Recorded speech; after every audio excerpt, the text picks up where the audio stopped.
I'm going to tell you about a couple stories about Abraham. When I think about Abraham as a whole, I think of him when he was a little kid, when he was a teenager, and now as a young adult. Um, a few of my favorite stories are when Abraham was a little kid. We were on the swings in Lord's Park in Elgin, and we were convinced that one of us was able to go higher than the other one. He was to the left, I was to the right, and we were being pushed. And we were going so high, we were actually above the main support beam. And we were going up there, back and forth, and I think he must have been 6 or something. And we were going crazy high. I challenged him, as all big brothers would do, hey, let's jump off at the really high heights. He's like, yeah, that's a good idea. And so we're like 20 feet off the air. And we jump off at the same time. I didn't expect him to do it, but he jumped off at the same time as me, but he just kept his legs right up, all the way down to him hitting the ground. And he's like, hey, yeah, hits the ground. Still happy face. Surprised face. And he's like, and you could just see this like seizure of pain go at him. And he did not have a good day. But it's funny because that's kind of like happy-go-lucky, quirky little kid I remember him to be. When he was a teenager, this is how I describe Abraham. Hey, we're asked by our parents to do a job. In this case, put away the pool for the summer, in the rain for some reason. And so we bring out of the shed this big box that's the size of a coffin to shove the inflatable pool in. And I'm annoyed. I don't want to be doing that. I'd rather be doing other things. But Abraham wants to do it even less.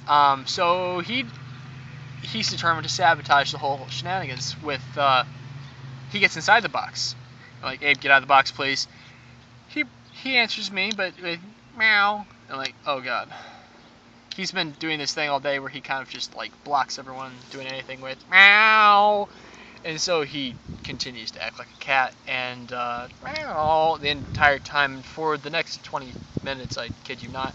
He is just rolling around in the yard, in the box, we ripped the snot out of that box, and eventually Dad was furious at us because we destroyed that thing and the pool and everything else with that little charade. But it was fun, and he to this day wakes you up with meow and just generally does annoying things just for fun.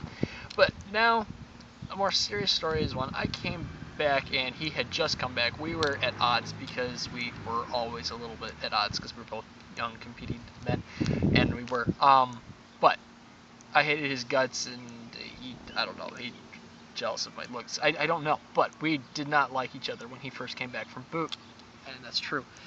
So what we did is we fought viciously, and I was confident we could beat each other up in the yard, and we did. But I mean, he's just a better fighter than he is. That's just, gifted.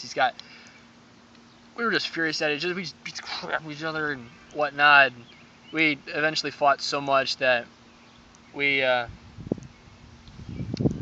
grabbed each other's stuff, threw it at each other, took off each other's clothes, whipped them at each other. We're just angry at each other for like the whole day, and then we eventually came to some big understanding, kind of like realization of why we were so upset at each other for years.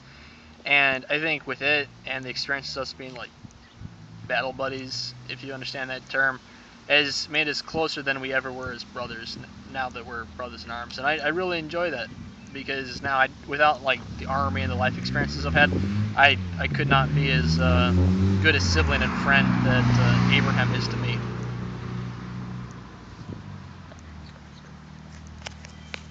And those stories are true.